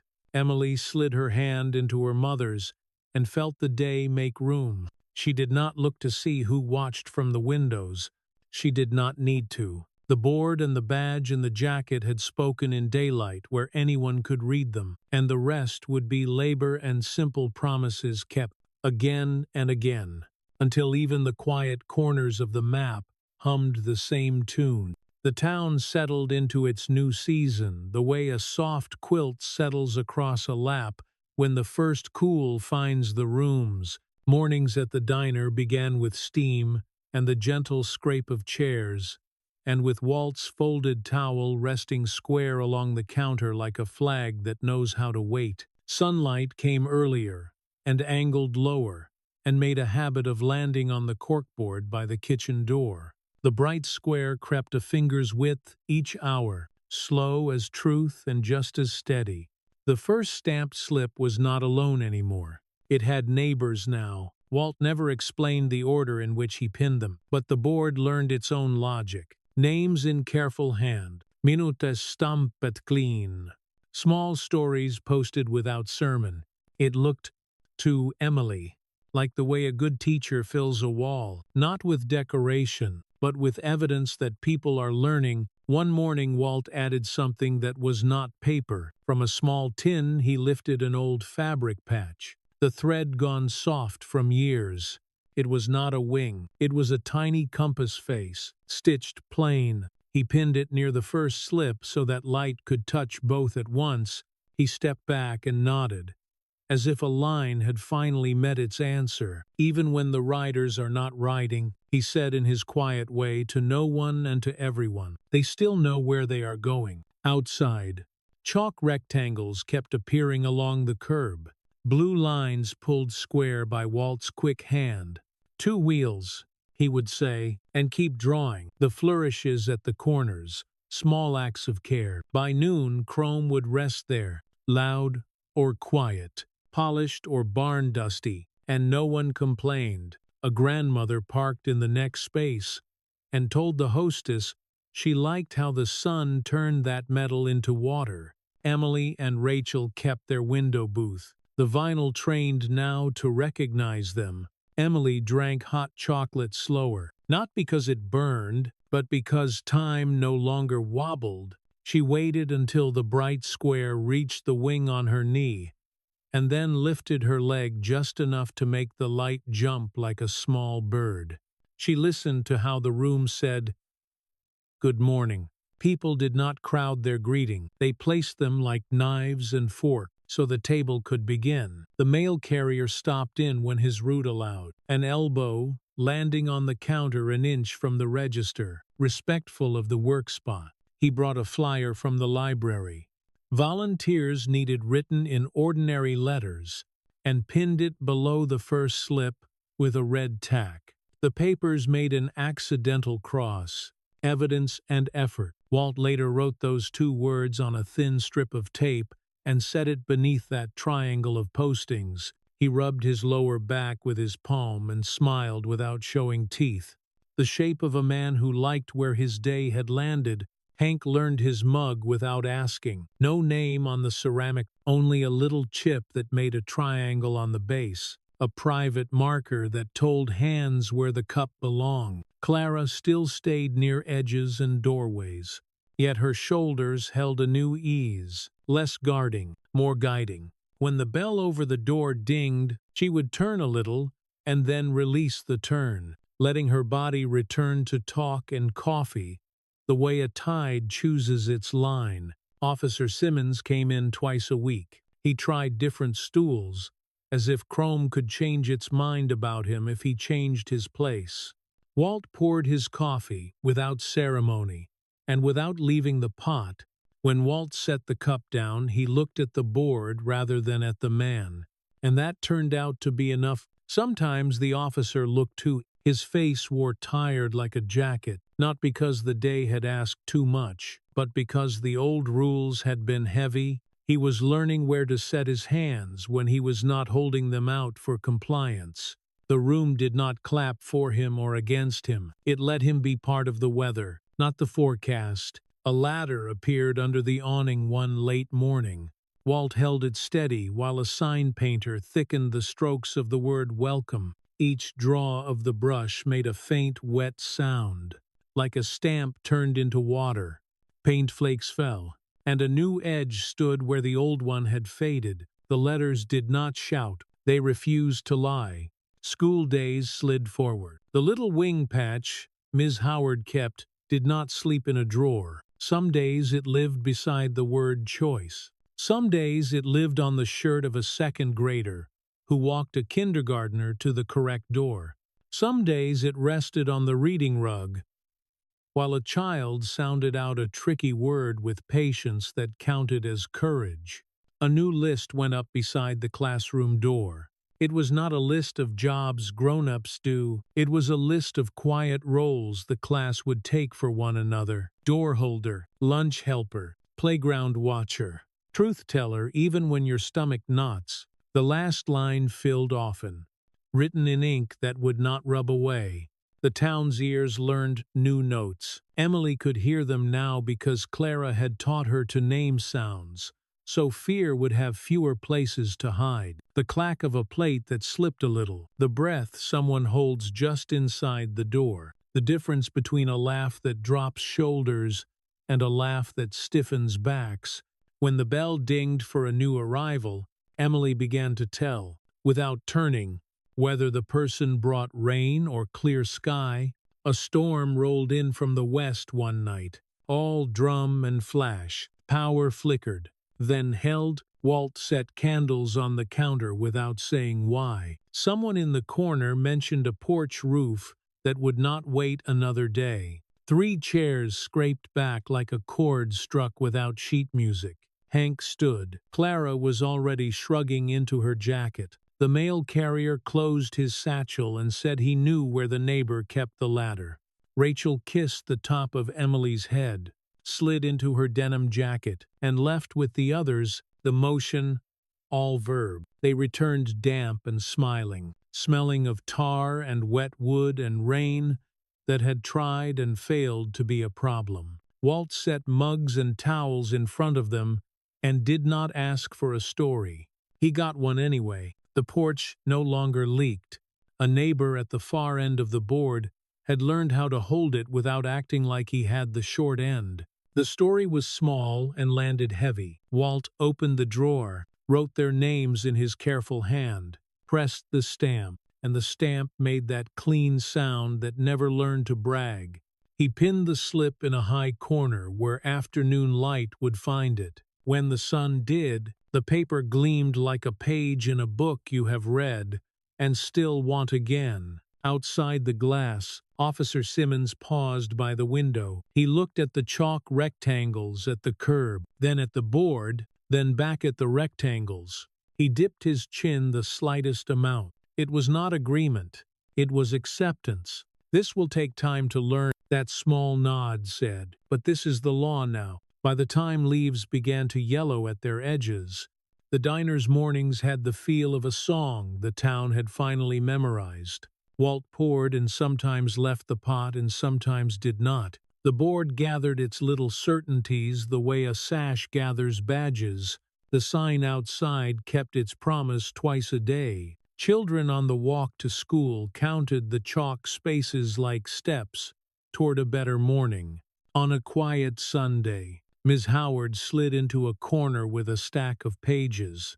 The assignment on top said, "Write what you saw and what a town should do next." She graded with a pencil that made a faint singing sound. Now and then she pinned a paper to the board between the library flyer and the first slip, so that the three made a triangle any person could read without moving their head. One paper was not Emily's, and Emily liked that more than if it had been. The last line was simple enough to hold by heart. "If you see what is true, act as if others can see it too." Hank and Clara began planning a ride to the Veterans Hospital along the old highway. "We will take Route 35, Hank told Walt at the counter. "If you want to send a letter to anyone we might pass, give it to us." Walt nodded and pulled out a small box of envelopes he kept for tabs and recipes and written thanks. The mail carrier promised to walk a note to any door too shy to ask.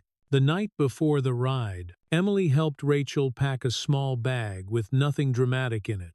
Water, bandages, crackers, a pen that writes when the air is cold or your hands are tired. Rachel slid her compass wrist where Emily could see it. Emily did not look at the needle. She looked at the worn strap where skin had polished the leather. She did not need the arrow. She was the direction now. After the ride, the diner filled with wind and tired smiles, Walt brought out a cake he had made without being asked. No writing on top. He cut a straight square and kept pouring coffee like stitches.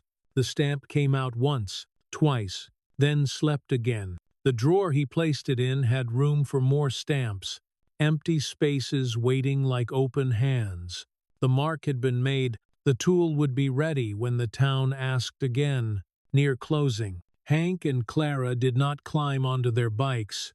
They spoke with Walt and the mail carrier by the door, heads bent over a little rectangle of map and over names of neighbors who might need a kind knock. "Next month we will ride the old road to the hospital again," Hank said. "If you have a letter for someone out that way, put it in our bag." The promise sounded simple enough to stand. Rachel's denim jacket hung on the back of the booth chair, sleeve loose.